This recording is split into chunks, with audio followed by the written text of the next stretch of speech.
اعوذ باللہ من الشیطان الرجیم، بسم اللہ الرحمن الرحیم۔ موزن اسلام کی طرف سے تمام سننے والوں کو خوش آمدید۔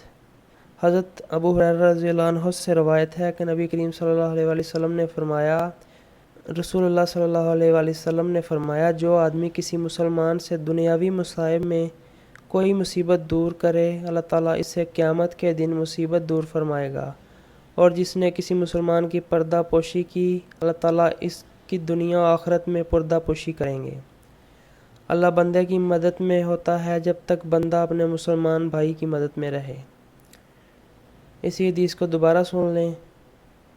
حضرت ابو ہریرہ رضی اللہ عنہ سے روایت ہے کہ رسول اللہ صلی اللہ علیہ وآلہ وسلم نے فرمایا، جو آدمی کسی مسلمان سے دنیاوی مصائب میں سے کوئی مصیبت دور کرے، اللہ تعالیٰ اس سے قیامت کے دن مصیبت دور فرمائے گا، اور جس نے کسی مسلمان کی پردہ پوشی کی، اللہ تعالیٰ اس کی دنیا و آخرت میں پردہ پوشی کریں گے۔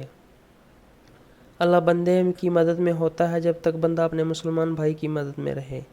جامع ترمذی کی حدیث ہے، اور جن دوستوں نے ابھی تک ہمارے چینل کو سبسکرائب نہیں کیا ہے وہ برائے مہربانی سے ہمارے چینل کو سبسکرائب کر لیں۔ شکریہ۔